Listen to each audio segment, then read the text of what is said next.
আসিফ তখন আমাকে বলল, অন্য কোনো মেয়েদের স্বামী যদি কারোর সাথে কথা বলে তাহলে তারা কান্না করে সমুদ্র বানিয়ে ফেলে, আর তোমার বর বিয়ে করছে জেনেও তোমার চোখে এক ফোঁটা পানি দেখলাম না। আমি তখন হেসে দিয়ে বললাম, তুমি পাগল নাকি? আমি বেইমানের জন্য কান্না করব? কখনোই না। এত বছর সংসার করার পর যদি তুমি খুশিতে আর একটা মেয়েকে বিয়ে করতে পারো, আমি কেন তোমাকে ছাড়া থাকতে পারবো না? আর বেইমানের জন্য আমার চোখে পানি আসে না, বরং আমার দয়া হয়।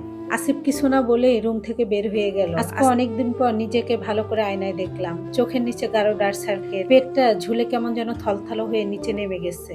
মুখের আনাচে কানাচে অসংখ্য দাগ, শরীরটা মুটিয়ে কেমন জানি বালিশের মতো এবড়ো থেবড়ো হয়ে গিয়েছে। মাথার চুলগুলো এলোমেলো। আয়নার সামনে দাঁড়িয়ে আমি নিজেকে নিজে চিনতে পারছিলাম। এতদিন সংসারের দিকে খাটতে খাটতে নিজের দিকে তাকানোর সময়ই পাইনি। দুধালতা গায়ের রংটা কেমন যেন ফ্যাকাশে হয়ে গেছে। যে রূপ দেখে আমার স্বামী আসিফ আমাকে পাগল হয়ে বিয়ে করেছিল, সেই রূপ আর এখন আমার নেই। সংসারের কথা ভেবে বিয়ের পর ভালো একটা ক্রিম কিনতেও কিপটামি করতাম। কি দরকার এই ক্রিমটা কিনে এত টাকা অপচয় করা? এই টাকাটা ফিউচারে কাজে লাগবে এই ভেবে কখনো আমার একটা দামি থ্রি পিসও পরা হয়। বাসায় সবাই দামি কাপড় চোপড় পরতো, আর আমি গস কাপড় দিয়ে চালিয়ে দিতাম। আমি ভাবতাম আমি তো সারাদিন বাসায় থাকি, তাহলে দামি থ্রি পিস পরে কি হবে?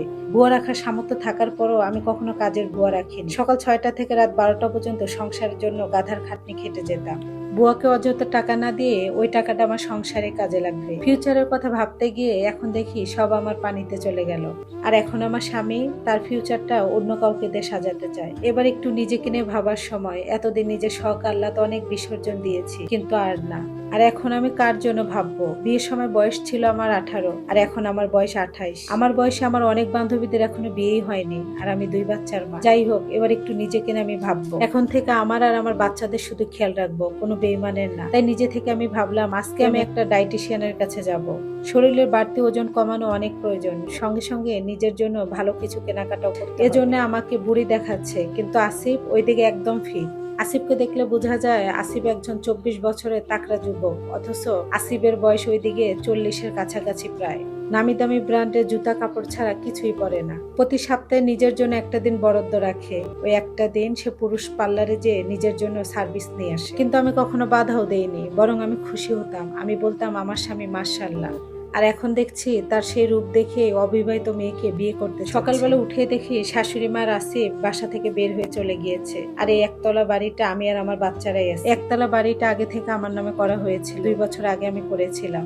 2টা ফ্ল্যাট ভাড়া দেওয়া হয়েছে। আর আসিফ আমার হাতে 50,000 টাকা দিয়ে বলে গেল প্রতি মাসে সে 50,000 টাকা দিয়ে যাবে আর বাচ্চাদেরকে দেখে যাবে। আর বিয়ের তারিখটা এখনো ঠিক করা হয়নি। বিয়ের তারিখটা ঠিক করলে আমাকে জানানো হবে। আসিফ যাওয়ার সময় শুধু আমি হাসি দিয়ে বললাম, দোয়া করি তোমার দাম্পত্য জীবন সুখের হোক। আসিফ আমার দিকে অবাক দৃষ্টিতে তাকিয়েছিল, কিছুই বলছিল না। আমাকে ভাঙতে না দেখে আসিফ অবাক হয়ে গিয়েছে। আসিফ হয়তো এটা ভাবছিল আমি কিভাবে এটা স্বাভাবিকভাবে নিলাম। আসিফ ভেবেছিল আমি কেঁদে কেঁদে তার কাছে ভালোবাসাকে চাইবো, আর এটা দেখে সে সুখ পাবে। কিন্তু যখন আসিফ দেখলো সে যেটা চেয়েছে তার উল্টাটা হয়েছে, তখন তারা উন্মাদের মতো আচরণ শুরু করে দেয়। কিন্তু এটা তো আমি কখনোই হতে দিব না। আসিফকে আমি পৈশাচিক শান্তি কখনোই পেতে দিব না। আসিফকে আমি বোঝাতে চাই তোমাকে ছাড়া আমার দিব্যি চলে যাবে। তুমি থাকা না থাকা আমার জীবনে কিচ্ছু আসে যায় না। আসিফ যাওয়ার সময় আবারও ফিরে তাকে আমাকে বলে, অনু আমার কেন জানি মনে হচ্ছে তুমি আমাকে কখনো ভালোই বাসনি। সত্যি কি তুমি আমাকে কখনো ভালোবেসেছিলে না বাসনি? আমি হেসে দিয়ে বললাম, তুমি যেটা মনে করো সেটাই।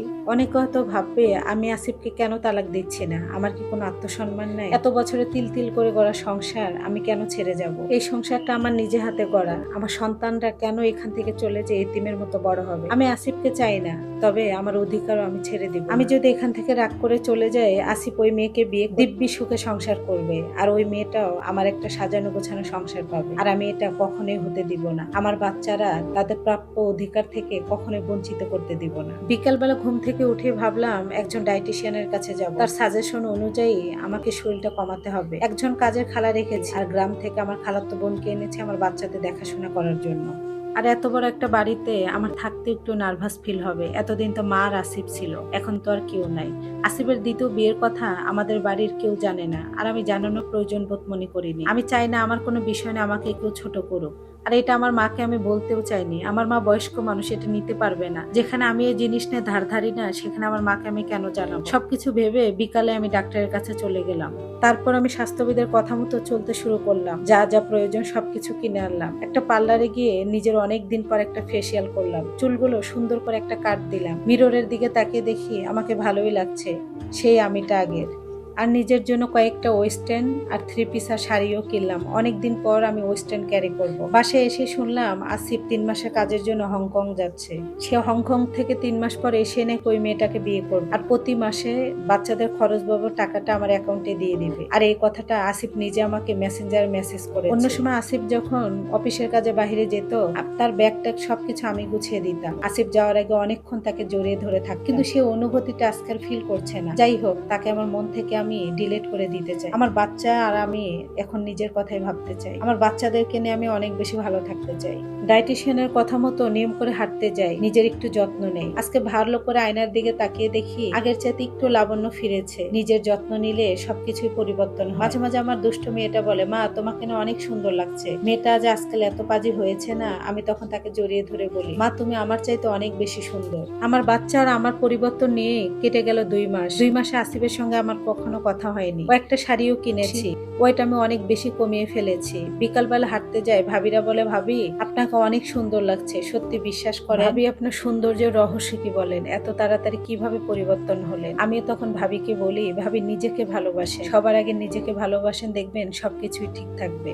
বাচ্চাদেরকে নিয়ে এভাবে কাটতেছিল আমার দিন। দেখতে দেখতে কিভাবে যে 2 মাস পার হয়ে গেল চোখের পলকে বুঝতেই পারলাম না। আমি বাচ্চাদেরকে নিয়ে যখনই সেলফি তুলতাম, আমি শাড়ি পরে ছবি তুলতাম, 3 পিস পরে, মাঝে মাঝে ওয়েস্টার্ন পরেও ছবি তুলতাম। সব ছবিগুলো আমার ননদকে পাঠিয়ে দিতাম আর আমার ননদ সেই ছবিগুলো আসিফকে পাঠিয়ে দিত। আমিও চাইতাম যে আমার ছবিগুলো আসিফ দেখুক আর জেলাস ফিল করে, তাকে ছাড়া আমরা কতটা ভালো আছি। এইভাবে বাচ্চাদেরকে নিয়ে কাটতে থাকে আমার দিন। আগের চাইতে শরীরটা আমার অনেকটাই ফ্যাট কমেছে, চেহারায় লাবণ্যত্ব ফিরেছে, চেহারাটা আগের চাইতে অনেক বেশি ভালো লাগছে। নিজেকে দিয়ে আমি বুঝেছি সংসারের জন্য নিজের শখ আহ্লাদ বিসর্জন দিয়ে বিনিময়ে আমি স্বামীর কাছ থেকে পাইনি।